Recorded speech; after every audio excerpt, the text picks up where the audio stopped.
Hey, and welcome to the Headliner Podcast. I'm your host, Nick, and I'm joined today by Oliver. Hey, Nicholas. Hey. We've got a lot of really cool stuff to talk about today. So cool. Yeah. Starting off with something that I know we've been excited about in the office, which is our mobile app. That's right. There's a mobile app. Yeah. We're not even supposed to be talking about this, Nicholas. Oh, really? I heard that some of the people building it think it's like too early to be sharing it with the world, but man. You know what? We're going rogue. I think it's pretty cool. You can get it in the iOS and the Android Google Play stores. And it essentially just allows you to take your videos and easily share them on social media, any video you've created, and you can also create an automated workflow from the mobile app as well. Yeah, no, exactly. And it's exactly what you just said. Basically, we noticed how hard it is to get your videos onto Instagram from your phone. And by noticed, we mean we've gotten thousands of emails from all of you. Yeah. And building off of that, I mean, I wouldn't have noticed it without the emails. It was the fact that there were 1,000 that I was like, oh, yeah, this is a problem. At least 1,000. At least, yeah. But yeah, basically, especially if you're on an iPhone, it's a lot easier to post now.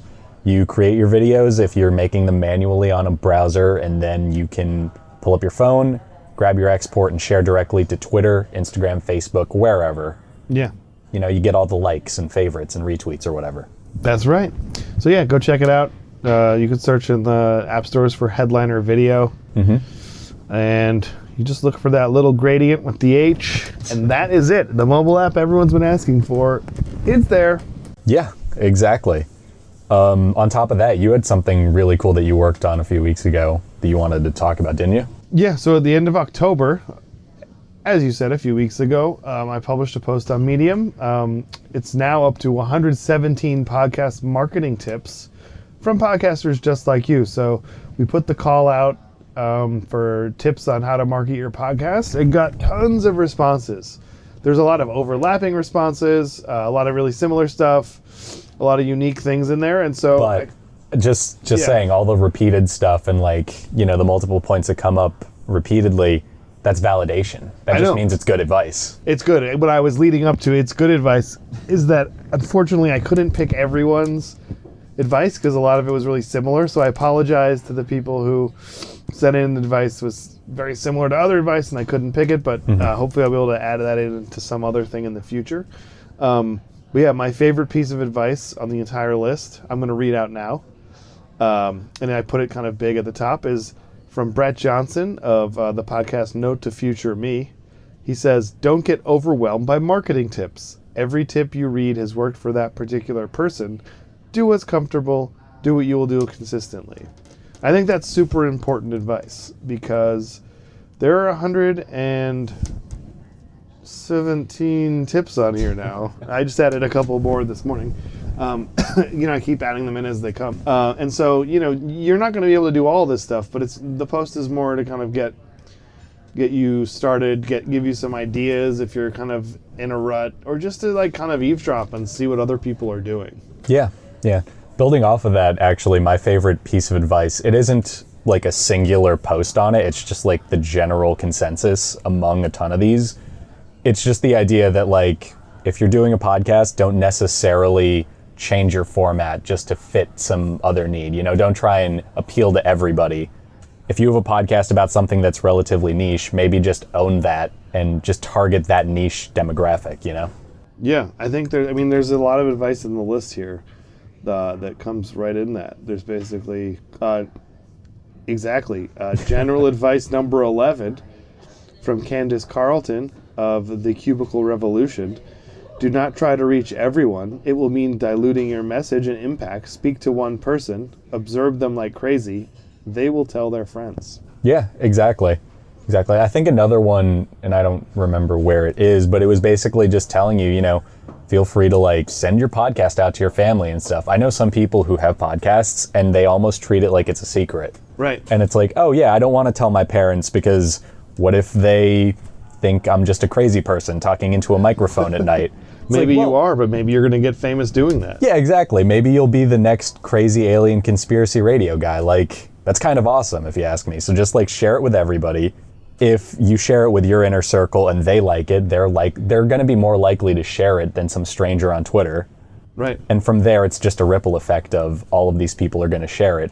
Yeah, I mean, it's the same thing with Headliner. The first people trying out Headliner were friends, family, Yeah. people that, some podcasters we knew from just from the world of podcasting, or maybe just from the fact that I live in Brooklyn, surrounded by podcasters. But it's always the friends and family first. Like, that's where it all begins. And I think the quote you might be kind of remembering is number 9 in the general advice column from Brian Lofrumento. There it is. Of the Wantrepreneur to Entrepreneur podcast. And his advice reads, people want to help you. They just need to know how they can help you. Mm-hmm. Most newer podcasters are afraid to tell their friends and family about their podcast, but those are the people who are most willing to help you out. Yeah, exactly. And especially if you're like starting out, there's just this whole idea, and this is number 6 in that general advice column by Ashley Mythen from It Can't Be That Friggin' Hard. Surprisingly, it can be in my experience, but that's just me. It can't. Yeah. Oh, okay. That's my experience. It Gotcha. can't be that hard, can it? That's usually me with everything. But she wrote in saying just to have fun, make sure you're enjoying what you're doing. And that was kind of going back to what I was saying about, just not changing your format for some greater purpose or anything, just making sure you're putting out something that you're happy with, that you can, get behind. And then people usually pick up on that just subconsciously, you know? You just have to be yourself. I think like I did that video with the eggplant. You remember that's that, right. Nicholas, right? Yeah. You remember having to film me in the bathtub. You'll probably never forget that. I was wearing pants, but like sometimes you just have to do the thing that is you. And I am pretty shy and introverted, but I also like to perform. Yeah. And in my core, I am a used car salesman, and I just had to let it out. And it's like, because it was authentic, it was like, it was fun, and a lot of people responded very well to it. Exactly. It was fun. It was playful. It definitely stood out. You don't see that many startups deciding to do like a Billy Mays parody. Not really. Yeah, But like that's like where other people have done things that are serious. I'm kind of goofy and weird, so that's just what I wanted to do. Yeah. And my wife is not happy because she was kind of sick of living with that character, but that time is now past, and we all move on. So yeah, exactly. I think definitely like you were saying from Ashley Mythen, have fun. If you enjoy what you do, others will too. Yeah. Just like, misery loves company. You know what? Happiness loves company too. Happiness loves... I always like that quote, misery loves company, but I've always tried to reword it because I just hate the idea of focusing on that. I'm always like, solidarity is nice. Something like that.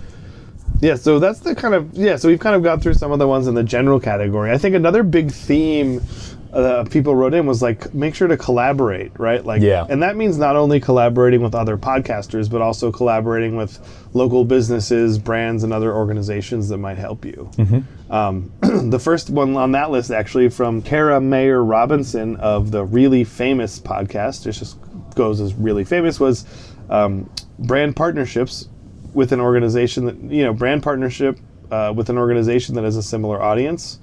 Cross-promote by mentioning them in your podcast intro and ask them to spotlight you in their newsletter. So it's kind of like find an organization that has overlap with your podcast and then see if you can kind of trade ads almost. Like you talk about them and then they'll share you to their newsletter or whatever's appropriate. I think that's pretty smart because especially if your podcast is in a niche, which it probably is, being like kind of in that niche and interacting with the people in that niche, even if they're not podcasters, could be huge for growing your audience and even, leading to sponsorships and all that kind of stuff. Yeah, no, exactly. I actually think I saw something to that effect. I don't remember where. It might have been during Podcast Movement at one of the panels, but it was just the idea that finding people to listen to your podcast, a lot of people struggle to get people listening to podcasts in general. Mm-hmm. And the main problem is that they're going on Twitter and they're like hashtagging podcast and all these generic audio terms. And it's like people clicking on these hashtags usually aren't doing it because they're trying to find something to listen to. They're doing it because they're sharing something that they made. So the whole idea of doing something kind of lateral, working with an audience that you might already have, or just doing a brand partnership, it makes a lot more sense because you're getting people who aren't looking for a podcast. They're just looking for content. You know, I think people kind of overthink it where it's like, we're not necessarily marketing a podcast. We're doing a show about some niche thing. So let's just find that audience, not just a podcaster. Yeah, and that's true. It's another big kind of stat that came out really recently is that in the U.S. at least, only 1/3 of Americans have listened to a podcast in the past month. That means that 2/3 of Americans haven't, right? So it's like, that doesn't mean they don't want to listen to it. It most likely, I think it means they just haven't found the right thing yet. And I think people, like you're saying, they might not necessarily go out and find it, but if it's put right in front of them, they're going to listen to it and like it and subscribe and become fans of it. So yeah, it's definitely good. So yeah, the brand stuff in the collaboration was big. The other thing was about working with other podcasters, and one of my favorite kind of succinct ones was from Nate Dufort of Unspookable. His quote was, advice was, show your fandom. We've had great success in amplifying the shows we love and having that favor return. So it's kind of, it seems natural. If you're a fan of something, just promote them, and then there's a good chance that the other show will kind of show you some love back. Yeah, exactly. There's a really communal thing about podcasting in general. So it stands to reason that the more you engage with other podcasts, the more they're going to engage with you. And even just the way social media is structured. I mean, you can see what pages you follow on Instagram are liking. And that is a way you might find new pages or new shows. Likewise, Twitter literally tells you whenever someone likes a post. So if you have a podcast and you like posts by a similar podcast, first off, they're going to take a look at your profile, because I don't know about you, but I usually snoop when someone likes 2 or 3 things at once from me. Yeah.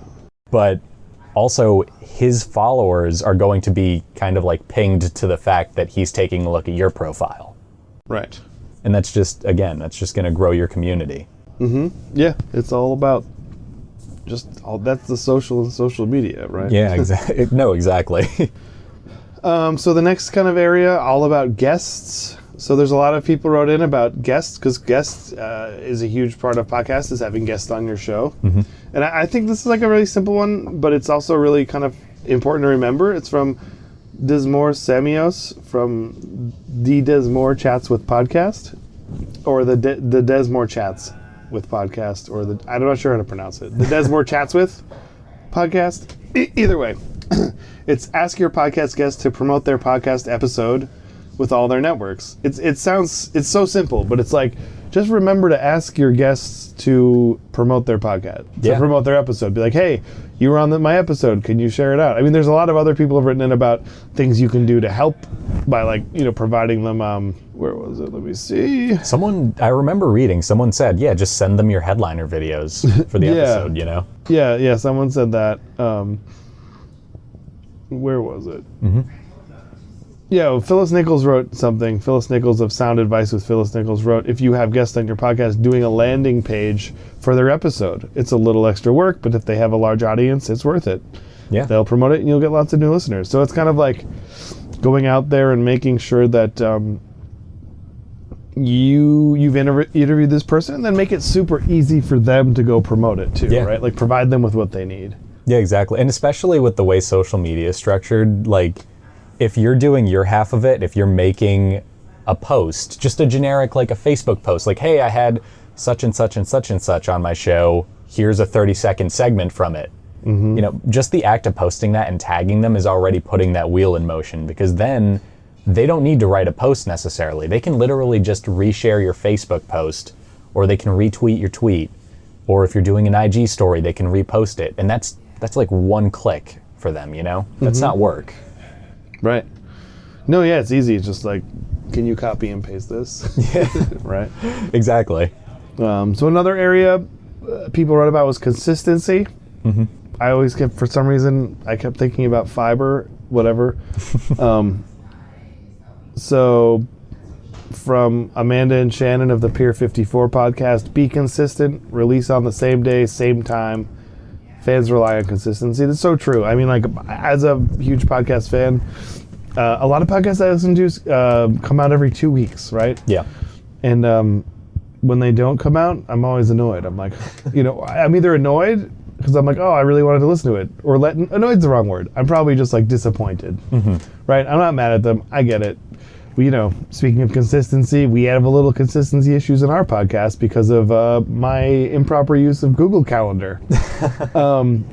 But I'm usually disappointed if it's not there. That's like, I think for the podcaster, the fan that's disappointed is almost the best case, because what often happens is I just forget the podcast exists. Yeah, you just kind of... And then it doesn't come up, and I'm like, oh, I don't know, I moved on to something else, That's and then, basically, that's what happened to me over the summer, actually, because I listened to 3 podcasts without fail every week. Yeah. If I Were You, which is Jake Without and fail? Amir's. Yeah, without fail, meaning like... No, the I podcast don't. without No, fail? no. Oh. I meant like without, like, I will actually listen to these every week. There is no way I'm missing them, kind of. Gotcha. The first one being yeah, it's If a I Were Gimlet You. podcast without fail. Oh, wow, I didn't even realize. There's a podcast for everything. Sorry. No, There it's is. fine. You can't even say a string of... You can't say 2 words in the English language at this point and have it not be a podcast. I'm sorry. So Jake and Amir. Yeah. So that's the one podcast I listen to it every, like, Monday, kind of. They release on Mondays. If they don't release an episode for one reason or another, I literally don't know what to do with myself. Yeah. And then there's like other podcasts. That was the day you shaved, probably. Yeah, that was the day I came in just cleanly shaved, and you were like, "What changed?" And I was like, "They didn't upload an episode." You just grabbed a razor and started hacking away at your beard. Yeah, exactly. Kind of like a facial hair Britney Spears moment. But I actually was listening to a podcast about that the other day. yeah, I saw something about And that it's actually. wild. Yeah, that her security guards were like letting people film that, and Wow. she didn't realize it was happening. I don't know. Sorry. But like exactly, like the lack of consistency in posting, especially on like something that's serialized or something long running where the habit's been built, where like someone knows, oh, Monday at 8:00 there's a new episode. It is a weird way to break up the rhythm for your listener to not release something. Because what happens is this, right?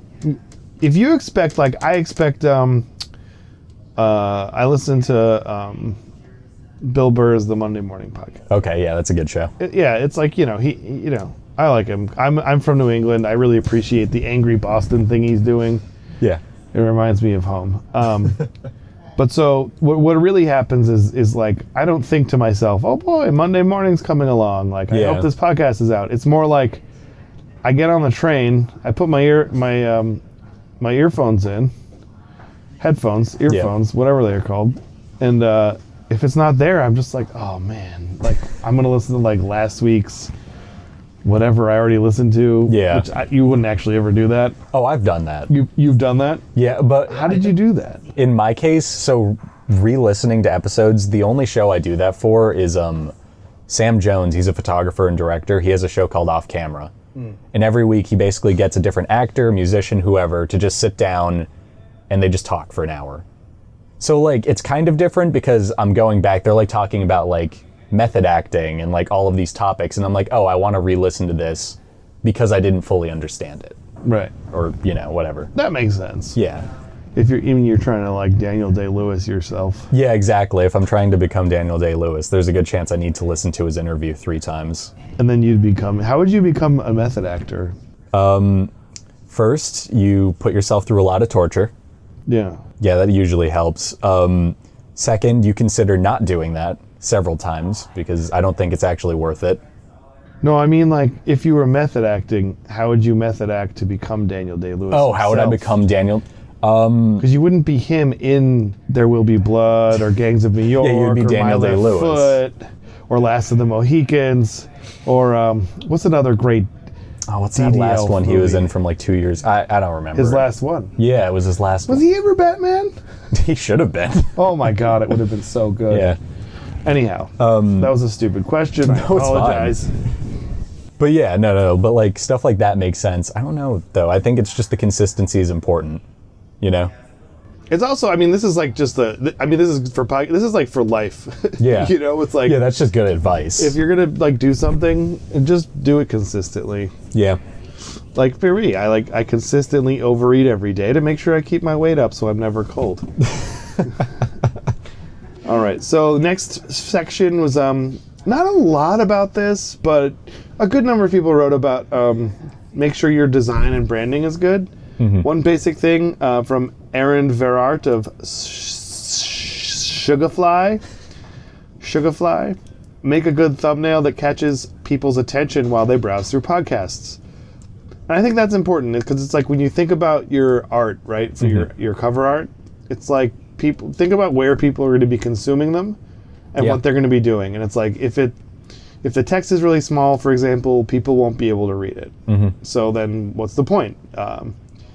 And it should stand out. It should be something where people look at it and they're like, "Oh, cool." It's just like album covers or something. Yeah, exactly. Which is also like, kind of no longer relevant. I think it's relevant, but that's just me. I know, but you're like a young person that like you have a insane knowledge of 70s, 80s, and 90s pop culture. Yeah, How old are I get you that. again? I'm 24. You know more about when I grew up than I do. I've actually gotten that multiple times, and I just kind of shrug about it. I'm like, yeah, I know. I was probably born with a Billy Joel album in my hands. Like, Yeah, you predate and postdate me. yeah. Yeah. No, but it's so true. Like, especially if you're going through the trouble to make custom artwork for every episode of your podcast, you may as well go the extra mile and really, like, you know, get some great art going for it. And it doesn't have to be completely original every time. Once you find a format that works, changing a few aspects of it every week is minimal work. It keeps you on brand, and it's still going to engage people. Yeah, exactly. I mean, if you're not a good designer, go find someone on like Upwork or Fiverr or ask your second cousin who took some summer classes in design, whatever. Yeah, exactly. Okay, so another category, kind of similar level of response to the design stuff, is about email. So I think email is one of those things that it's not new, it's not exciting, but it actually works. So I think email is a big thing to use. So one of my favorite quotes was from Tony Lloyd of Social Entrepreneur. Email still rules. It's easy to scroll past a social media post, but email requires action, either deleting or reading. With the right subject line and preview text, people open emails. With the right email with the right email copy, people take action. And I think that's so true. Yeah, I totally see the value in a well-placed email, especially because, first off, again, I'm 24, so like me actually checking my email is a relatively new thing.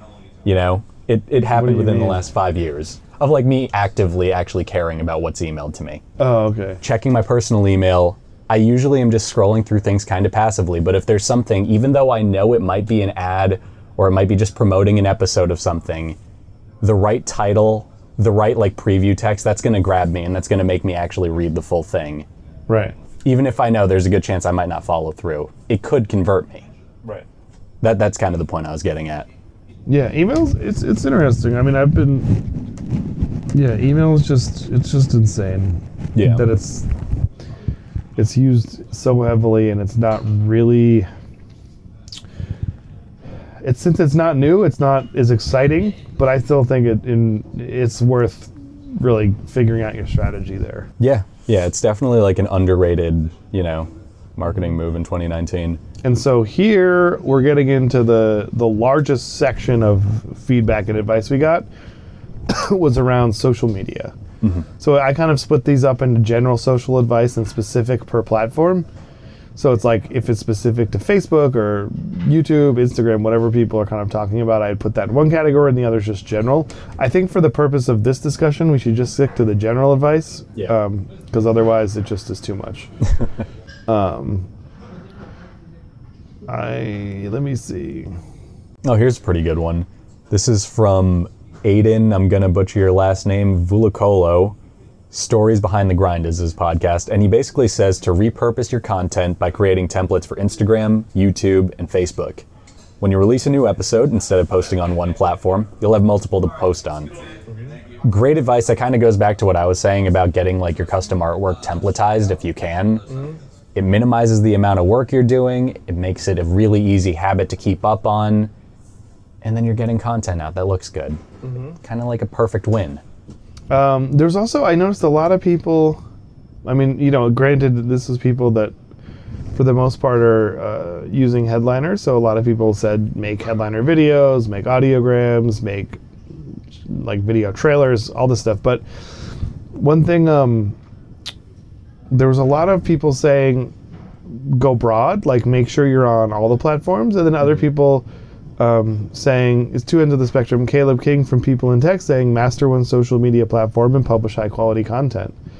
And I think that kind of jibes with, I think from my perspective, I think it makes sense to start out with one platform, get good at it, get comfortable with it, and then move on to another one.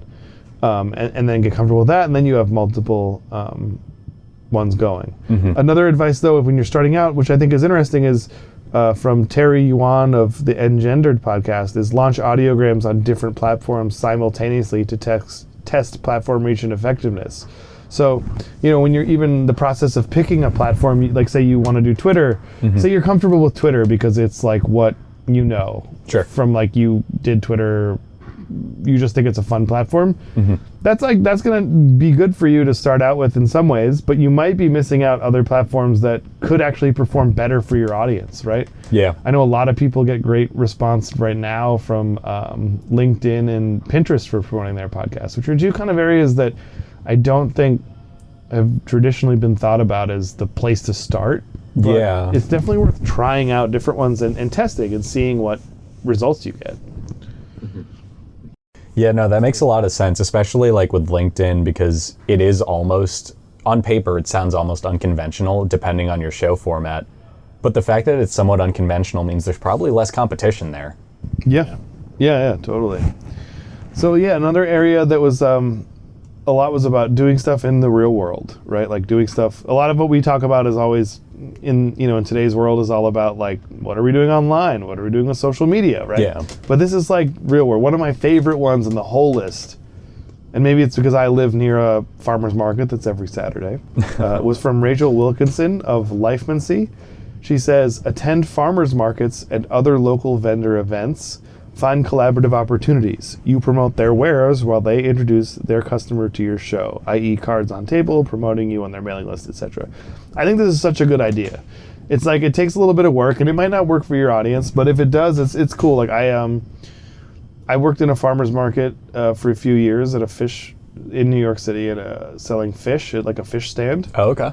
And so like what we would kind of do is you'd get your stand, you could always buy like discounted fish, right? So you would buy some fish that you knew like a flounder or salmon or something that like other people want. Yeah. And you go around the market, and then instead of buying with the other vendors, you could actually trade it, right? Like you'd go to the cheese guy. I would go to the cheese guy. They'd be like, hey, I have a tuna steak over here. Like, what do you want to do? And then they'd like give me some like, chèvre or something. Yeah, that's pretty old school. Like, hey, I'll give you these 2 salmons if you give me a live chicken. Yeah.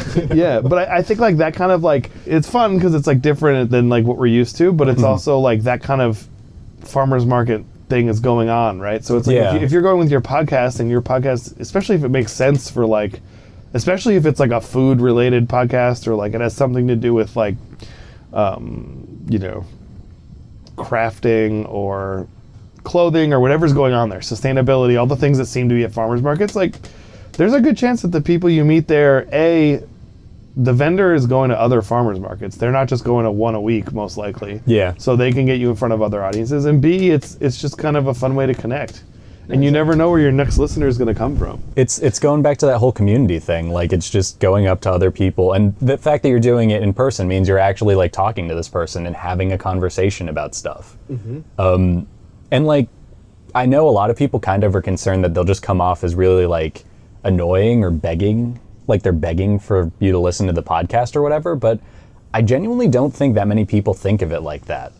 I mean, I was at the movies over the weekend, and I ended up having a conversation with a stranger who gave me his card for his theater troupe at the end of it.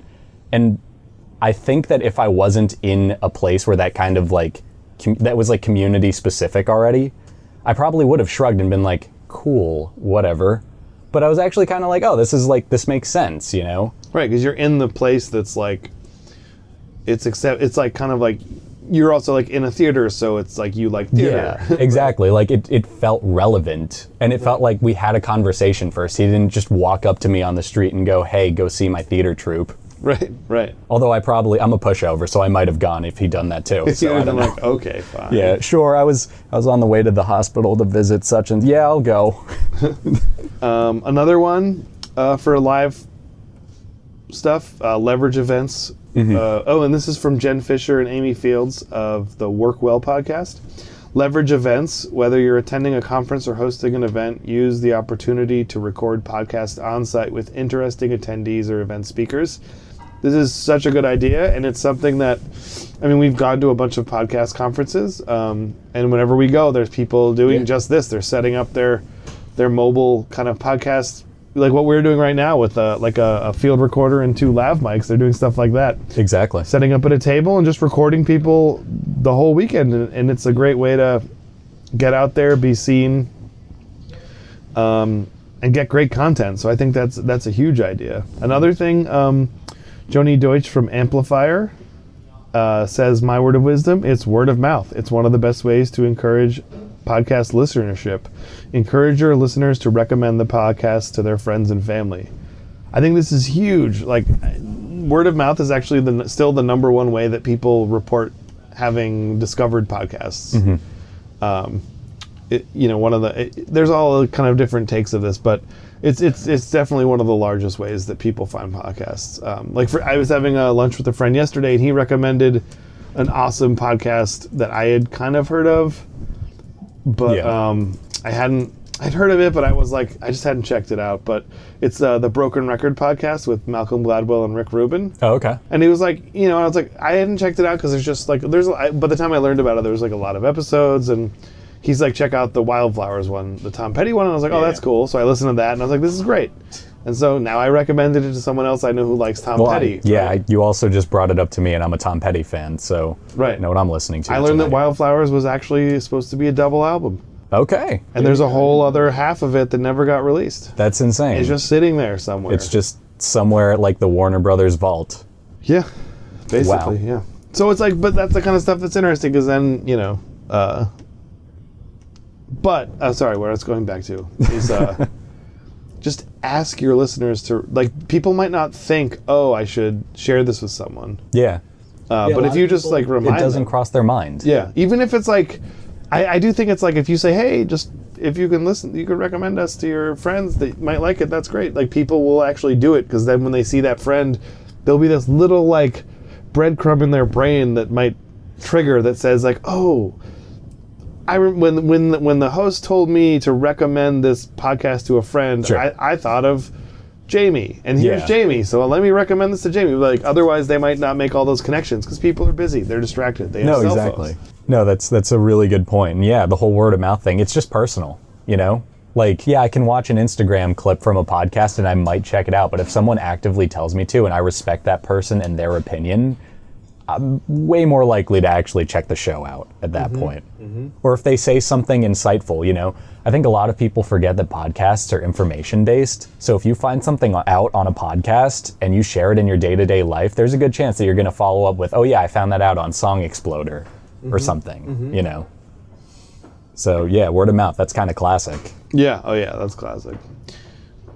And so next section, people said it was all about kind of interacting with your audience. And so I thought this one was kind of funny. It's from Mike Thomas of Inopsis. Know your audience. Like any hunter, know where they drink and feed, know their habits, what they are attracted to, what do they worry about, age, location, gender. Whether or not you really want to know where they drink and feed, probably not. But if you do think about it in terms of I really want to know this audience, who are they, what are they doing, what are they like? And once you know that, I think it'll help you a lot in terms of what you create and how you reach them. Yeah. Another one from actually the person that helped inspire this post, Jan Ilunga of the Podcaster Lab. When it comes to marketing your podcast, you should focus on 2 targets, your current listeners and potential listeners, meaning those that may know little or nothing about your podcast. I think that's super important to remember that, yes, people subscribe to your podcast. They have all the context of who you are. They've listened to 20 episodes. But you have to always remember that since those 2/3 of, in the US at least, and 2/3 of people haven't listened to a podcast in the past month, there's a good chance that someone brand new is going to come across this episode, and in that moment you kind of have to hook them too. So you have to make sure that they kind of know what you're all about, and that this is a podcast for them. Yeah, no, exactly. I couldn't agree more. The next section was kind of about things to do, make, or try. So One was I thought was a pretty good one from Suchandrika Chakrabarti of Freelance Pod. Enter Podcast Awards. Even if you're not nominated, the judges will now be aware of your work and have listened to some, and they tend to be influential people. So, like, enter awards even if you think you won't win, right? Yeah. Because you'll just be in front of the right people. Another one, Sean Tabbitt of the Sean Tabbitt Show. Do more video. I find the bulk of my new listeners, subscribers, find me via my solo and interview videos. I think that's huge. Obviously, we're here helping people make video. But it really is true that, like, the world is very visual in terms of the internet. Yeah. So you have to be visual to be found. No, exactly. And that kind of goes back to just like the reason Headliner's even a thing. Like, podcasting is audio. You can't really share audio on social. Right. But you can share video. So you may as well turn your audio into video, or if you have native video, you may as well throw some captions on that or something. I don't know. Mm-hmm.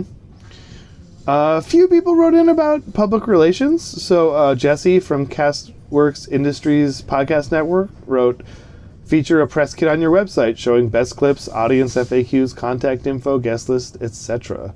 I think that's good. If you're writing about a subject that make it easy for a journalist to contact you and figure out what you're about. You might be surprised at what happens and where you get written up. Some people wrote in about, a number of people wrote in about search engine optimization. So one good piece of advice here, I mean, there's a bunch of, it's all good advice, but I like this one.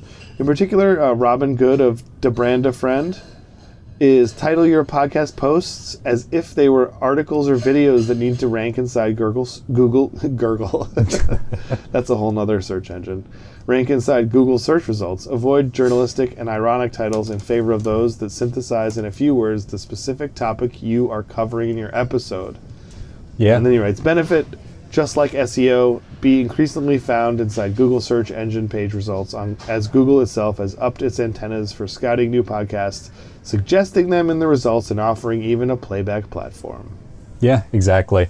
And then building off of that, Lance Wantanar from Thinking Like a Genius, he basically says, if you can't transcribe your episodes due to cost, make sure you have a clear summary of your episode. This does two things. Allows for better SEO, makes your content searchable across Google and other search engines, and when your content is consistent with your topic, it increases page rank relevance distributed across social media. Building off of that, I think what's really good about having a really thorough show notes for your episode is you could put in supplementary information, which one, gives a lot of context to your viewers. You know, if they don't fully know the topic you're talking about, you can give them the crash course on that. Two, that's SEO right there. You're not just putting keywords in, you're actually just giving information off. Yeah, that's very good. Yeah. So what other ones do you see in there, Nicholas? In the next section. Do you want to take on the next section? Well, I think, isn't SEO the last one? Oh, it is. It is. Want more? Oh man, I was just warming up, yeah. Did we miss one? We missed one. Did we? I think go back to the things to do, make, or try. Mm-hmm. There are some other interesting things in there about like giveaways or... Now, let's see. Things to do, make, or try. Oh, here's a good one. It is incredibly beneficial to include a picture of your guest in your audiograms and other social posts. We found that people seem more inclined to interact with the post if they can put a face to the voice. It's by Elijah Longwell from the Tuesday Night Podcast. It's night with a K in it. Yeah, I mean, that just makes a lot of sense. And I actually think I said this on an earlier episode of the podcast where just as people, we're kind of programmed to look at other faces and automatically relate to them. So if we're making posts and we have pictures of our guests, not only are we just marketing the fact that this person they've never seen before is on the show and they should check it out because that person's awesome, they also are just more drawn to the podcast in general because they're seeing a human face. Right. You know, and this is something that's backed up by like decades of psychological research. Yeah. The human face. The human face. Humans are actually very good at distinguishing different faces. It's one of our superpowers that we don't even realize. Yeah, exactly. It's kind of like that's just kind of what makes us very unique anthropologically. Like we do see faces and we recognize minute expressions in them. Right. And putting that in your social post, just throwing a face there means that somebody is making that engagement with that face. Cool. No, this has been good.